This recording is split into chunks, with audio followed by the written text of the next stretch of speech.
في عالم الهارمونيك في نماذج معروفة للكل والكل بيتكلم عنها، وفي نموذج مش معروف قوي وهو نموذج السايفر، النموذج اللي بيجمع بين الدقة الهندسية والواقعية السوقية. نموذج بيظهر قبل الانعكاس بدقايق وبيخليك تدخل السوق من منطقة محدش شايفها. النهاردة هنفك شفرة شكل السايفر بالكامل، فتعالى نتعرف ازاي نكتشفه وازاي نرسمه وندخل منه صفقات باحتراف زي كبار المتداولين.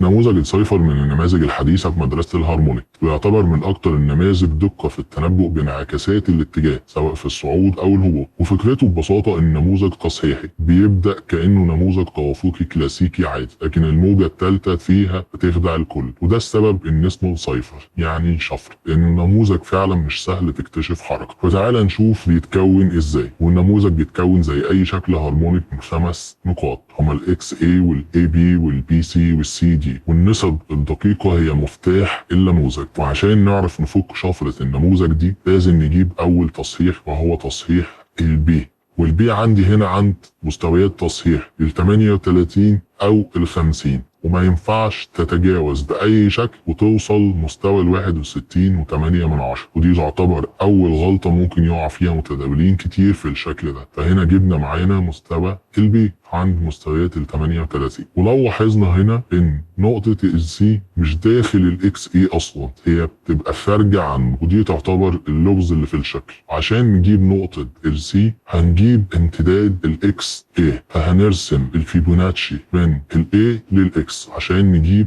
نقطة السي. والسي هنا ما ينفعش اي شكل من الاشكال تقفل بجسم شمعة فوق مستوى 141 او 4، يعني هي بترتد من مستويات ال 127 لحد ال 141 و4، بس ما ينفعش باي شكل من الاشكال تقفل بجسم فوق مستوى ال 141 و4. وهنا ما قفلتش عندي بتست، فهنا جبنا نقطة السي. وهنا كتحليل موجي ان هو كسر الموجة بتاعة الاي وكمل، فطبيعي ان هو يكمل في اتجاه صاعد. اما الشكل ده عشان اسمه شفرة وهو فعلا شفرة في السوق، الشكل بيرتد تاني وينزل تحت مستوى الاي. فعشان نجيب نقطة الدي هنرسم المرة دي مش من الاكس للاي، هنرسم من الاكس للسي عشان نجيب نقطة الدي. ونقطة الدي عندي بتبقى عند مستوى ال 88.6. طيب ايه الغلطة التانية اللي ممكن تقع هنا مع المتداولين؟ لو عدى مستوى البي بشهده ووصل عند ال 78.6 ما يعتبرش شكل صحيح، لازم يلمس ال 78.6 بجسم، يعني لو كان هنا شهده ما يعتبرش الشكل صحيح. فدي هنا دخلت شراء من مستويات ال 78.6. طيب كده انا عندي الشكل اكتمل. عايز اجيب الستوب لوس بتاعه، ستوب لوس هيبقى تحت مستوى الاكس. طب والاهداف هنرسم من السي للدي زي ما اتعودنا، واول هدف هو ال 23 وال 38 وال 50 وهكذا. وتعالى مع بعض ناكد على شكل السايفر اللي هو من الاشكال المعقده اللي لازم تجدها بشكل احترافي، وده يعتبر نموذج معقد لنموذج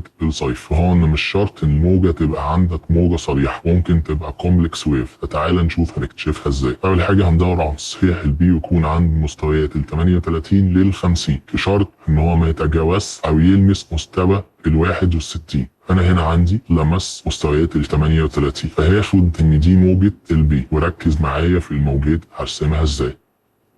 ادي البي، وممكن تاخد من هنا البي او تاخد من هنا البي عادي، وزي ما قلنا ده شكل كومبلكس مش شكل سمبل. فخلاص انا جبت هنا البي سواء هنا او هنا عن مستوى ال 38 او مستوى ال 50. شرط هنا ما كانش لامس مستوى ال 61. طيب عايز اجيب مستوى السي، فهرسم من الاي للاكس عشان اجيب مستوى السي. وزي ما قلنا هو عند مستويات ال 127 او ال 141، شرط ان هو ما يقفلش تحت مستوى ال 141. فانا هنا دخلت عند المستويات دي 127 141 يعتبر لمسها برضه. انا هجيب مستويات 141، ادي عندي مستوى ال 141. ولو خدنا بالنا ان هنا مش موجة واضحة او صريحة، دي موجة كومبلكس. عشان نجيب مستوى دي هنرسم من الاكس للسي. ادي السي عندي وهاخد مستوى ال 78 اللي هبيع منه. طيب عايز اجيب الستوب لوس بتاعي هيبقى فوق منطقة الاكس، وعايز اجيب اهداف الشكل هرسم من السي للدي